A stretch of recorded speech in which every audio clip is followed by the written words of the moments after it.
Everyone, it's Jay Rodriguez here with Real People, Real Voices, and today we're tackling the conversation of ending stigma through sex education. Now, while the queer community is more visible than ever before, there's still a taboo surrounding LGBTQ sexuality, as well as how and when to effectively teach it. So without further ado, let me introduce these wonderful educators who are joining us today to help us navigate these complicated waters. We have Tim Wang, Director of Advocacy and Policy at Chicago's Howard Brown Health. And we also have Alex Liu, creator of Sexplanation, a documentary film about shame-free sex.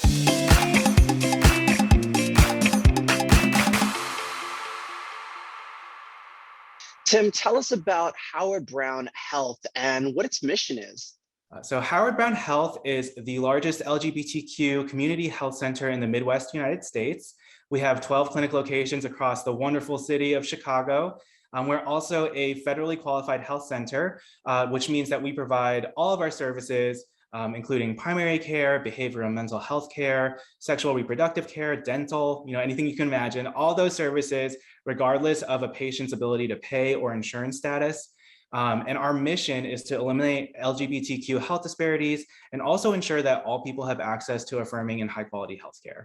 What inspired you to take on stigma surrounding LGBTQ sex, sexuality, and sexual health? So I grew up in a very traditional Chinese Christian household.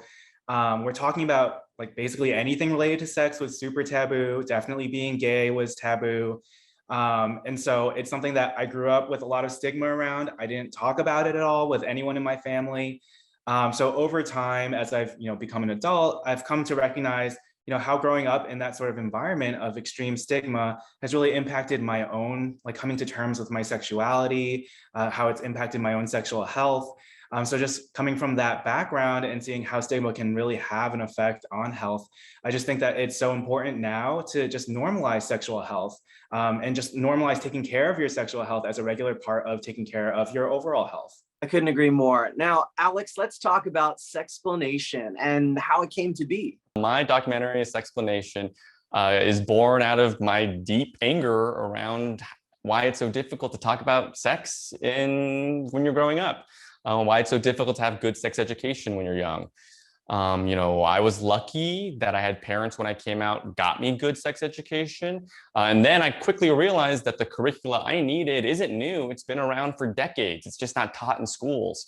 So I thought, I have a science background. I have a reporting background. If no one is teaching this, maybe I can try. So I just traveled, the US and Canada, talking to sex educators, researchers, scientists who were doing this work and asking them my deepest, darkest fears, fantasies, shames, seeing what they had to say. And hopefully people can get something out of it, because I know I got a lot about how to be a fully authentic, lovingly expressed sexual being. What challenges do you see in trying to educate people about LGBTQ sexuality? Right now, sex ed is so much framed around public health, around, about medical issues, around minimizing risk. And it's not at all really about the questions we really have when we're 13, 14, 15. How do I do this thing and make it feel good? How do I have sex and make it pleasurable, not for me, for my partner, for my partners? Is what I'm doing normal? All these things that people really are concerned about, devoid of gender, devoid of orientation. Yes, that's important. But if we can just kind of break out of those categories and just talk about how do we maximize pleasure in the safest way, that's kind of how I'd want to frame sex education. And we're miles away from that. Tim, let's get your take. What do you see as the biggest challenges? I think the biggest challenge is stigma, like we've been talking about. In our society, talking about sex is so stigmatized. It's seen as something that's very private that you can't share with anyone else. And I think that goes tenfold for queer sex. So anytime we talk about teaching inclusive sex ed in schools, I think the inevitable response is that one really appalled parent that's like, my kids are just too young to learn about that.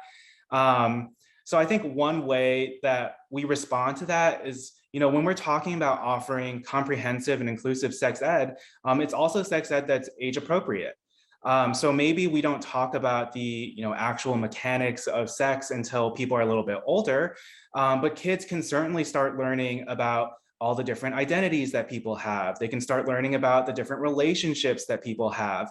And like, if you think about it, young kids are already learning that stuff. So like you look at the movies and TV shows that kids watch, it's predominantly, heterosexual, cisgender relationships, but kids are learning about those identities and those relationships. And it's really just about expanding that to learn about all identities and all relationships. So Tim, what are the most important lessons that you could impart to our community about their sexuality and their health? Yeah, so I would just emphasize that, I think it's important and also empowering to take care of your sexual health, just as we do take care of our physical health and our mental health. I think that, we've all had a really difficult past year and a half with the pandemic and everything else that's gone on. I feel like it's been really traumatic for a lot of people. And so I think one act of resilience and one act of self-empowerment is really taking your own health into your own hands and saying that you're going to do what you need to do to stay healthy and to thrive even in these difficult situations. And I think a big part of that is making sure that your sexual health is, you're up to date, you're healthy in that area. So I think normalizing like the act of getting an STI or HIV test, talking about your status, just treating it like it's any other kind of like physical health checkup that you might get, could go a long way towards just reducing stigma around sexual health in general, and moving us towards a more sex positive kind of viewpoint in society. So Alex, I'll ask you the same thing.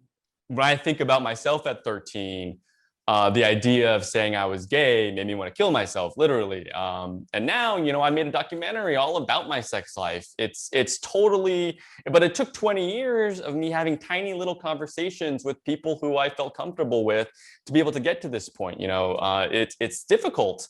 But what you do is you just find the people, maybe you talk about a guy you think is cute, and if they are able to listen to you not judgmentally, keep them in your life. Maybe you talk about this thing you heard online, and if you're able to just find those little baby steps, and in 20 years, who knows, you'll build a community that really helps uplift and support your sexual health. Well, it's been incredible talking to you both about the work that you're doing, and I want to thank you so much for being here. If you want to learn more about Howard Brown Health or Sexplanation, visit the links in the description below. Thank you so much for watching, and I'll see you next time.